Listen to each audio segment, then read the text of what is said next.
Assalamualaikum. Saya Anurul Hidayah binti Ismail dari Unit Pengurusan Kebajikan Pelajar akan menerangkan berkenaan tabung kebajikan pelajar, tabung kecemasan pelajar dan bantuan pelajaran. Di bawah tabung kebajikan pelajar, kami menyediakan bantuan seperti berikut. Bantuan pinjaman diberikan kepada pelajar yang memerlukan bantuan kewangan pinjaman sepanjang tempoh pembelajaran di UiTM. Kadar bantuan pinjaman maksima adalah RM500 dan perlu dibayar kembali dalam tempoh 6 bulan sebelum semester berakhir, seperti yang tertera di slide. Bantuan kewangan sara diri, bantuan ini diberikan kepada pelajar yang memerlukan bantuan kewangan sepanjang tempoh pembelajaran di UiTM. Kadar bantuan minima sebanyak RM250 sehingga RM500 maksima mengikut syarat dan terma yang telah ditetapkan. Bantuan bencana alam adalah diberikan kepada pelajar yang ditimpa bencana alam seperti banjir, kebakaran di Pandar Petir. Bagi mendapatkan bantuan ini, pelajar perlu menyertakan laporan polis yang ada menyatakan barang-barang pelajar yang musnah atau hilang semasa berlakunya bencana. Kadar bantuan seperti yang tertera di slide. Bantuan kes-kes kecurian atau kehilangan.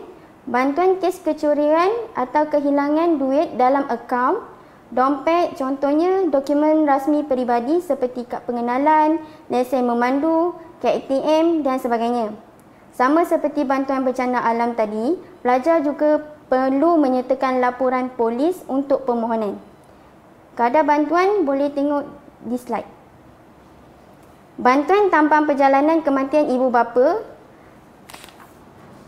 iaitu bantuan bayaran tambang perjalanan kematian ibu bapa kandung. Kadar sumbangannya mengikut jadual sumbangan yang telah ditetapkan oleh jawatan kuasa, seperti yang tertera di slide. Seterusnya, kita beralih pula ke tabung kecemasan pelajar. Di bawah tabung kecemasan pelajar, skop bantuan adalah untuk membantu pelajar yang mengalami kecederaan atau memberi bantuan kewangan kepada waris pelajar jika berlaku kematian sepanjang tempoh pengajian. Syarat kelayakan adalah seperti yang tertera di slide. Bagi kadar bantuan kematian, waris pelajar layak menerima sumbangan sebanyak RM10,000. Dokumen yang diperlukan adalah seperti yang tertera di slide. Pelajar perlu memaklumkan kepada setiap waris-waris anda berkenaan perkara ini.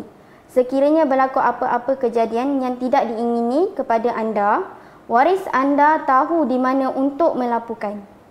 Manakala kadar bantuan bagi kemalangan atau kecederaan seperti yang tertera di slide.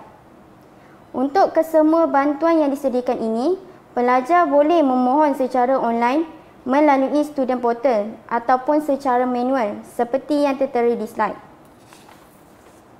Antara bantuan pelajaran yang disediakan adalah bantuan pengurangan atau pengecualian yuran, iaitu bagi pelajar yang menghadapi masalah kewangan untuk membayar yuran pengajian di UiTM. Permohonan perlu dibuat secara manual dan muat turun borang di laman web BHEP.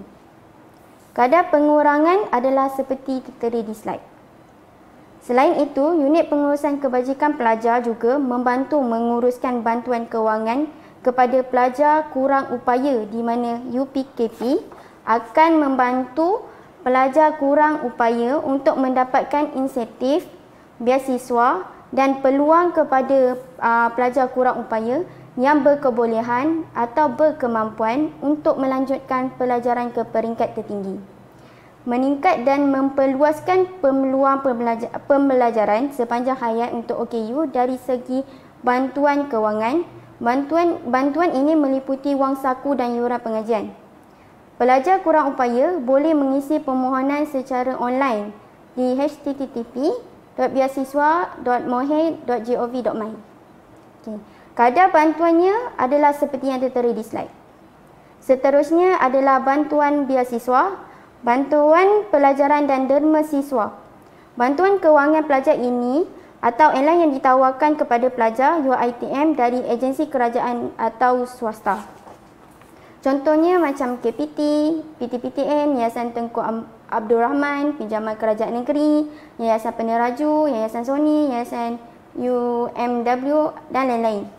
Pelajar boleh mendapatkan informasi terkini di laman media sosial Unit Pengurusan Kebajikan Pelajar, Instagram, Facebook seperti yang tertera di slide. Segala syarat dan kaedah permohonan kesemuanya tertakluk pada agensi-agensi yang berkenaan.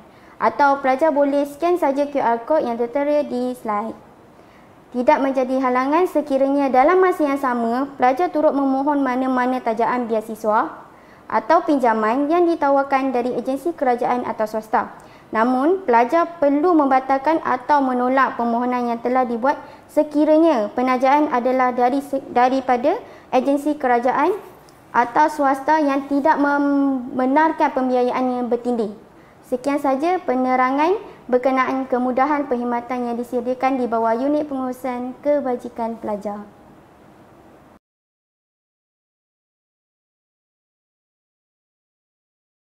Skim Perkhidmatan Kesihatan Pelajar. Semua pelajar sepenuh masa yang telah berdaftar dan membayar yuran kesihatan adalah layak mendapatkan perkhidmatan perubatan dan pergigian di pusat kesihatan, unit kesihatan UiTM, klinik kerajaan, hospital kerajaan, hospital universiti atau hospital angkatan tentera. Kami menyediakan perkhidmatan perubatan dan pergigian untuk semua pelajar dalam tempoh pengajian di bawah skim perkhidmatan pelajar. Kami juga menyediakan perkhidmatan di seluruh kampus-kampus UiTM, klinik kerajaan, hospital kerajaan, hospital universiti dan hospital angkatan tentera. Untuk mendapatkan surat jaminan, anda boleh dapatkan di pusat kesihatan atau unit kesihatan UiTM. Tempoh sah laku surat akuan adalah 1 bulan dari tarikh ianya dikeluarkan. Kos pembayaran yang ditanggung oleh universiti. Untuk had maksimum pembayaran rawatan dihadkan kepada RM5,000 setahun dan tidak melebihi RM15,000 sepanjang pengajian pelajar. Pembayaran kos rawatan di hospital yang terpaksa didahulukan, anda boleh kemukakan resit-resit asal kepada klinik kesihatan UiTM untuk tuntutan. Kemudahan rawatan. Yang pertama, rawatan pesakit luar perubatan.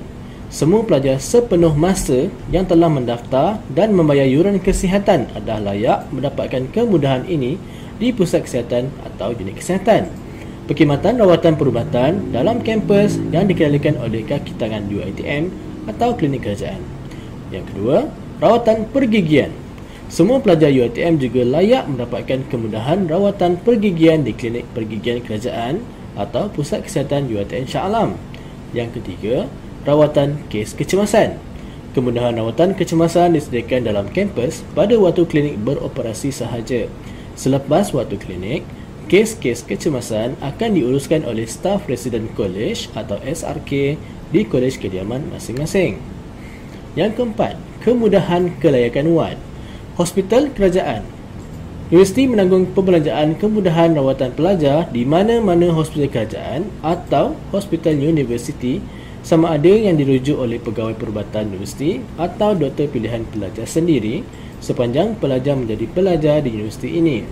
Untuk hospital swasta, universiti tidak akan menanggung apa-apa jenis bayaran bagi rawatan atau wad di hospital swasta. Yang keempat, kenderaan kecemasan. Universiti menyediakan kemudahan pengangkutan untuk semua kes kecemasan selama 24 jam sehari sepanjang semester. Semasa cuti semester, kemudahan kenderaan ini terhad semasa waktu klinik beroperasi sahaja. Ini ialah rawatan-rawatan yang tidak ditanggung oleh UiTM.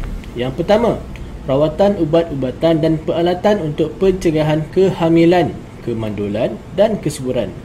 Yang kedua, alat-alat gantian anggota seperti gigi palsu, korona atau jambatan atau implan gigi untuk tujuan kosmetik. Yang ketiga, rawatan perubatan dan pembedahan dengan tujuan kosmetik dan ritual, melainkan dalam keadaan di mana pegawai perubatan universiti berpendapat rawatan itu diperlukan untuk mengurangkan risiko kepada pesakit. Yang keempat, rawatan dan pemeriksaan berkaitan dengan mengandung dan bersalin sama ada dalam keadaan normal ataupun tidak normal. Yang kelima, rawatan imunisasi sama ada untuk tujuan pelalian biasa ataupun untuk keadaan wajib, seperti imunisasi sebelum pergi keluar negara, imunisasi semasa wabak dan sebagainya, kecuali suntikan ATT dan yang diberikan oleh universiti sahaja. Yang keenam, perbelanjaan rawatan perubatan alternatif. Yang ketujuh, perbelanjaan rawatan di hospital swasta. Yang kelapan, perbelanjaan rawatan di luar negara.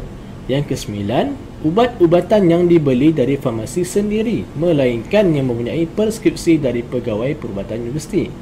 Yang kesepuluh, rawatan ortodontik di hospital kerajaan atau klinik swasta. Seterusnya, rawatan di luar negara.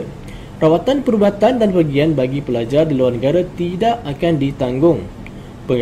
Penganjur dinasihatkan untuk menguruskan insurans perubatan untuk pelajar yang menyertai aktiviti ke luar negara sahaja. Seterusnya, untuk pemeriksaan kesihatan pelajar baru. Yang pertama, pelajar perlu mengisi borang deklarasi kesihatan secara online semasa penerimaan tawaran. Yang kedua, pelajar tidak perlu mengguna dan mencetak borang C, iaitu laporan pemeriksaan kesihatan. Yang ketiga, pemeriksaan kesihatan akan dilakukan di Pusat Kesihatan UiTM Shah Alam selepas pandemik COVID-19 di Malaysia disahkan tamat.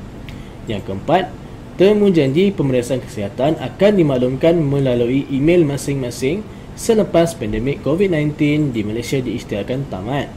Yang kelima, pelajar perlu mematuhi tarikh temu janji pemeriksaan kesihatan yang telah ditetapkan.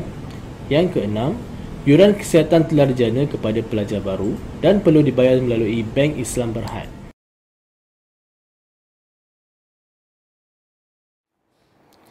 Okay, bismillahirrahmanirrahim. Assalamualaikum warahmatullahi taala wabarakatuh.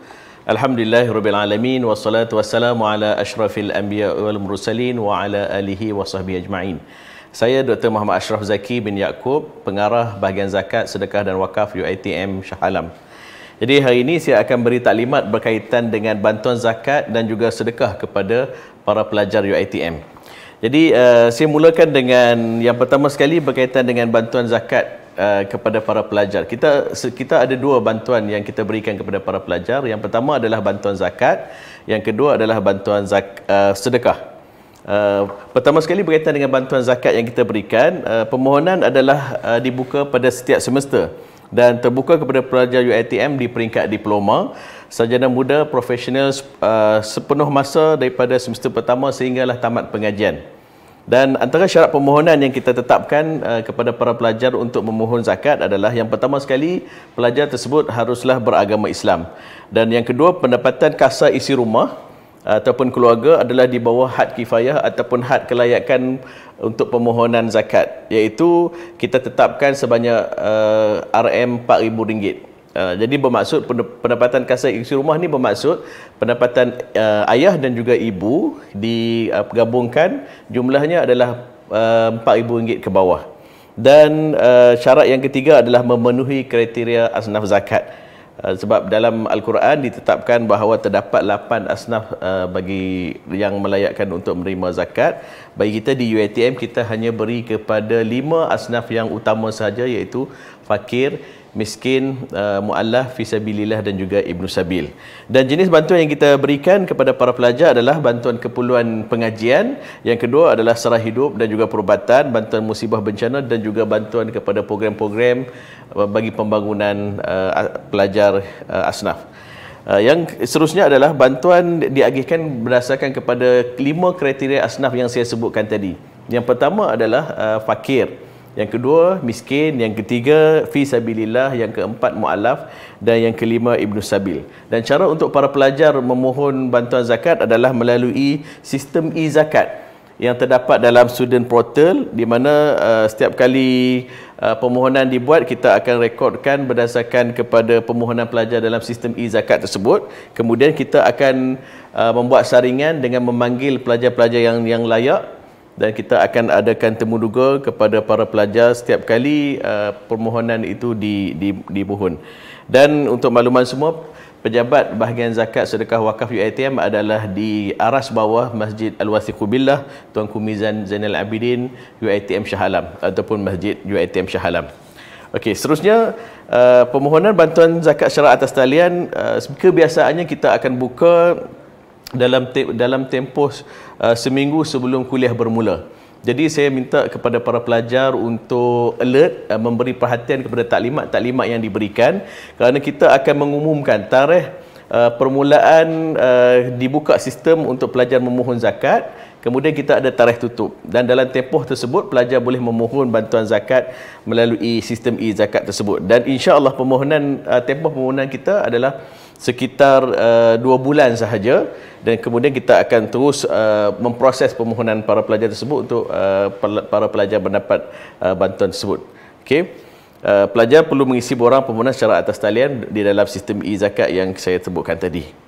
Okey, proses permohonan bantuan kita ada 5 step. Yang pertama sekali permohonan, yang kedua kita akan buat siasatan melalui temu duga, yang ketiga kita akan buat semakan, kemudian kita akan buat keputusan berdasarkan jawatan kuasa, agihan zakat dan sedekah UiTM, dan yang kelima seterusnya kita akan membuat pembayaran melalui bendahari. Dan seterusnya bantuan yang kedua adalah bantuan berkaitan dengan sedekah. Bantuan sedekah ni adalah khusus kepada pelajar bukan Islam, non-Muslim yang layak untuk menerima bantuan. Dan bentuk-bentuk bantuan yang kita berikan adalah lebih kurang sama dengan zakat tadi, iaitu kita beri bantuan keperluan untuk pengajian, bantuan sara hidup, perubatan, bantuan musibah dan bantuan program-program berkaitan dengan pembangunan pelajar. Dan bagi bantuan sedekah, kita tidak ada sistem yang khusus untuk permohonan bantuan sedekah. Kita menyediakan borang permohonan kepada pelajar-pelajar yang memerlukan bantuan sedekah tersebut. Selain daripada membantu non-Muslim, bantuan sedekah juga sebenarnya diberikan kepada pelajar Muslim yang memerlukan bantuan tambahan. Walaupun pelajar itu tidak termasuk dalam kategori asnaf, mereka juga boleh memohon bantuan sedekah, dan kita akan mempertimbangkan untuk memberikan bantuan sedekah kepada pelajar-pelajar yang memerlukan. Jadi untuk seterusnya, para pelajar boleh scan kepada QR code yang kita sediakan. Yang pertama sekali kita ada QR code Instagram kita, kemudian Facebook dan juga WhatsApp. Jadi boleh hubungi kami di bahagian zakat, sedekah dan wakaf UiTM. Di situ segala persoalan, pertanyaan berkaitan dengan permohonan zakat dan juga sedekah, status terkini, kemudian keputusan boleh dihubungi melalui pegawai-pegawai yang ada di dalam media sosial yang telah kami sediakan. Itu saja daripada saya. Terima kasih. Assalamualaikum warahmatullahi taala wabarakatuh.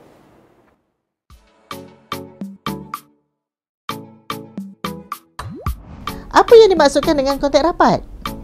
Kontak rapat adalah jika anda bersemuka dengan pesakit COVID-19 dengan jarak kurang dari 1 meter, atau tidak bersemuka tapi berada dalam bilik atau ruang yang berhawa dingin yang sama selama lebih dari 2 jam dengan kontak rapat, seperti dalam mesyuarat ataupun dalam perbincangan. Atau anda bersentuhan secara fizikal dengan kes COVID-19. Atau anda adalah ahli keluarga yang tinggal serumah atau rakan sekerja yang bekerja di ruang yang sama atau dalam kenderaan yang sama dengan pesakit COVID-19. Individu yang duduk berdekatan kurang dari 1 meter dengan pesakit COVID-19 dalam satu permis. Atau individu yang berada dalam kenderaan yang sama, duduk berdekatan atau kurang dari 1 meter dengan pesakit COVID-19 sepanjang perjalanan. Atau anggota kesihatan yang memberi rawatan kepada pesakit COVID-19 tanpa menggunakan PPE yang lengkap. Sekiranya tuan-tuan dan puan-puan sentiasa mengamalkan SOP dalam norma baru sepanjang pandemik COVID-19 ini, insya-Allah tuan-tuan dan puan-puan akan dapat kurangkan risiko dijangkiti atau menjangkiti orang lain. Anda kena ingat, peranan anda walaupun berada di pejabat ataupun di rumah, kita hendaklah sentiasa patuh SOP. Amalkan 3W dan elakkan 3S semasa berurusan di pejabat. Anda perlu sentiasa memakai pelitup muka atau face mask sepanjang masa. Kedua, pastikan penjarakan fizikal lebih 1 meter dari orang lain. Lagi jauh, lagi selamat. Ketiga, jangan bersentuhan fizikal dengan staf lain. Hanya ucapkan salam dan beri senyuman. Letak tangan di dada kiri sudah mencukupi. Bersihkan tangan dengan kerap menggunakan air dan sabun atau hand sanitizer.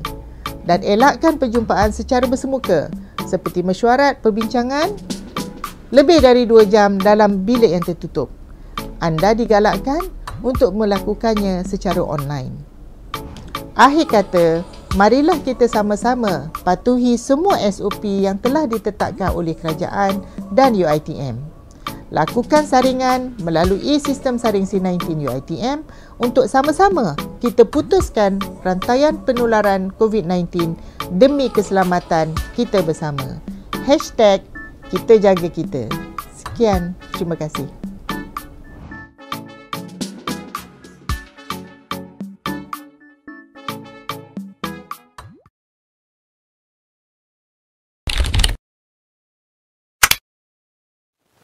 Assalamualaikum warahmatullahi wabarakatuh dan salam sejahtera.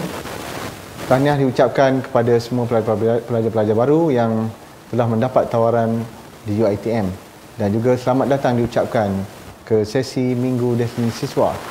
Pada hari ini, saya Amizah Muhammad Amin, Ketua Unit Kemudahan Kolej, akan memberi sedikit penerangan tentang kemudahan kolej dan juga kelayakan serta bantuan-bantuan dari segi kemudahan kolej yang boleh saudara dan saudari mohon pada masa akan datang. Saya mulakan dengan kemudahan kolej. Unit kolej-kolej di UiTM mempunyai sebanyak 8 buah kolej yang terdiri daripada Kolej Perindu, Kolej Delima, Kolej Meranti, Kolej Teratai, manakala Kolej Siswi pula terdiri pada Kolej Mawar, Kolej Melati, Kolej Roja dan Kolej Anggrek. Walaupun begitu, sebenarnya kita masih mempunyai kolej-kolej lain di semua kampus. Secara keseluruhannya, kolej-kolej di seluruh kampus UiTM mempunyai lebih kurang sebanyak 133 buah kolej kediaman. Fungsi unit ini adalah untuk menjaga kesejahteraan para pelajar dan memberi kemudahan kolej serta membantu pelajar dari segi kebajikan dan juga elon bantuan makanan. Selain daripada itu, unit kemudahan kolej juga menyelaras data pelajar-pelajar yang memohon kolej kediaman dan kepada mereka yang gagal permohonan kolej gagal kemudahan kolej kediaman boleh merayu melalui saluran yang kita sediakan di dalam portal pelajar. Jadi untuk slide yang seterusnya, pelajar-pelajar akan ditawarkan sebanyak 3 jenis bilik, iaitu bilik berdua, bilik bertiga dan juga bilik berempat. Untuk bilik berdua, kadar harganya adalah sebanyak RM420. Manakala bilik bertiga akan dikenakan charge sebanyak RM315 dan untuk bilik berempat, pelajar-pelajar akan dikenakan charge sebanyak RM210. Semua kadar ini adalah kadar untuk satu semester. Jadi pelajar-pelajar hanya perlu membayar sekali dalam satu semester, iaitu pada awal semester apabila ditawarkan kolej kediaman. Untuk pelajar-pelajar baru, anda disarankan untuk membayar charge kolej ini setelah anda mendaftar pada 9 hingga 11 Oktober nanti di semua kolej-kolej kediaman yang mana anda ditempatkan. Permohonan kolej ini akan dibuat secara automatik. Jadi untuk pelajar-pelajar baru, anda tidak perlu lagi membuat permohonan kerana semasa anda datang pada 9 hingga 11 hari bulan Oktober nanti, anda akan terus didaftarkan ke dalam sistem kolej. Dan untuk pelajar-pelajar yang mendaftar di Shah Alam, lebih-lebih lagi kepada pelajar-pelajar yang ditawarkan daripada lulusan STPM dan juga matrikulasi, anda telah akan disediakan penempatan secara automatik di mana anda boleh datang dan terus mendaftar pada tarikh yang telah ditetapkan. Saya yakin saudara dan saudari telah menyemak jadual yang dikeluarkan di online.uitm.edu.my di mana anda akan diberi maklumat di mana dan bilakah anda perlu mendaftar.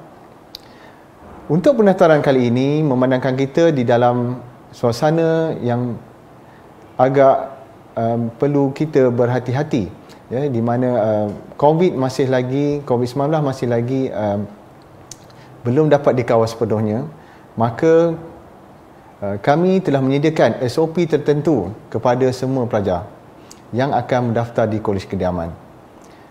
SOP ini boleh disemak juga di online.uitm.edu.my di bawah tajuk pendaftaran Kolej Kediaman, yang mana pelajar-pelajar akan mendaftar secara drop off, di mana ibu bapa akan menghantar pelajar dan terus keluar daripada kampus, manakala pelajar akan mendaftar dengan sendiri kepada Kolej Kediaman dengan pergi ke kaunter-kaunter yang akan disediakan, dan pendaftaran kami amat mudah.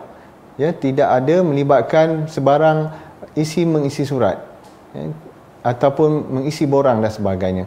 Anda hanya perlu tunjukkan borang perakuan perabot, borang perakuan penerimaan perabot yang telah dicetak dengan barcode di atasnya, dan kami akan mengimbas barcode tersebut.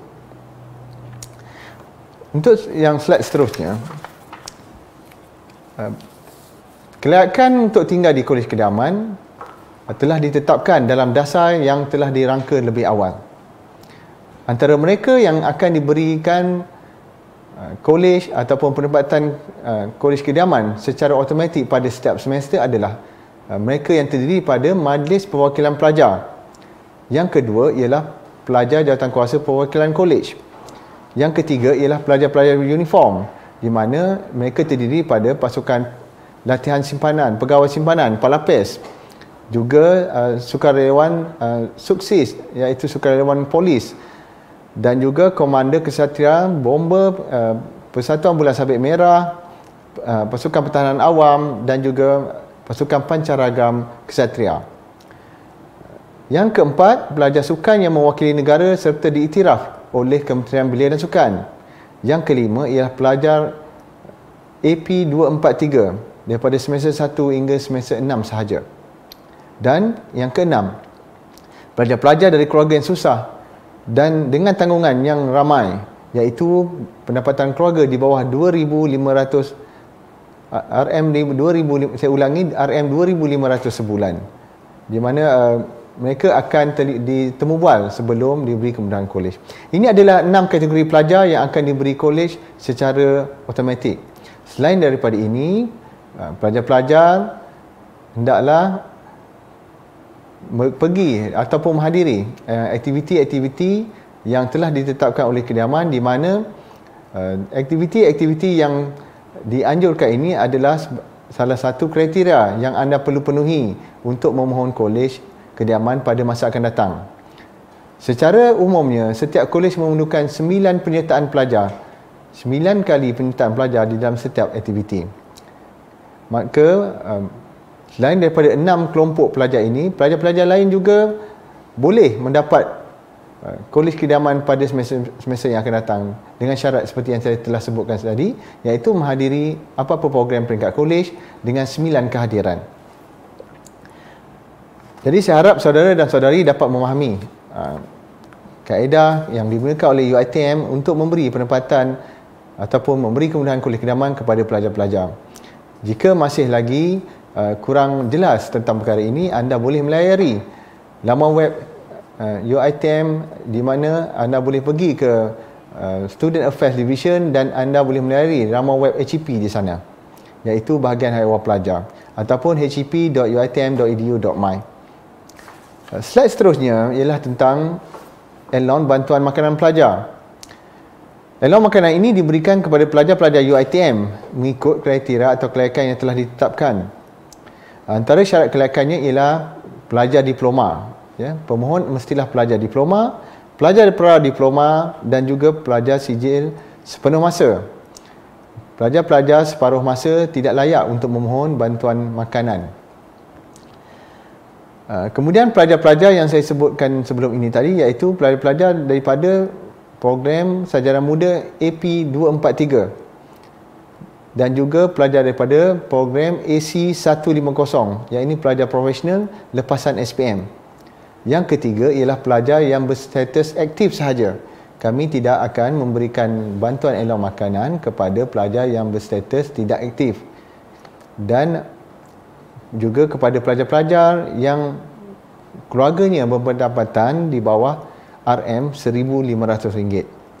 Pelajar yang tidak mendapat apa-apa tajaan bantuan PTPTN, beasiswa atau derma siswa juga layak untuk memohon, tetapi masih tertakluk kepada 3 golongan pelajar, iaitu program diploma, pra-diploma dan juga CJ sepenuh masa.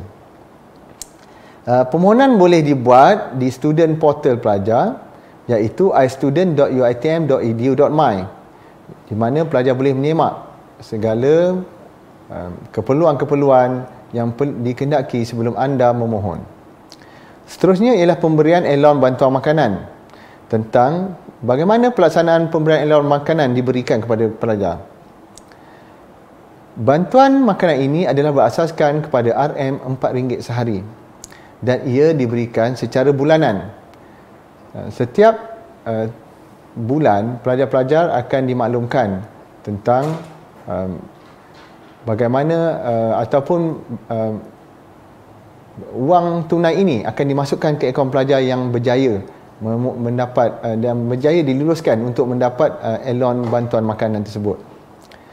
Walau bagaimanapun, sekiranya pada semester itu pelajar di program diploma ataupun pra-diploma tersebut menghadiri ataupun dikehendaki menghadiri latihan praktikal, maka mereka ini tidak layak untuk mendapat elon bantuan makanan.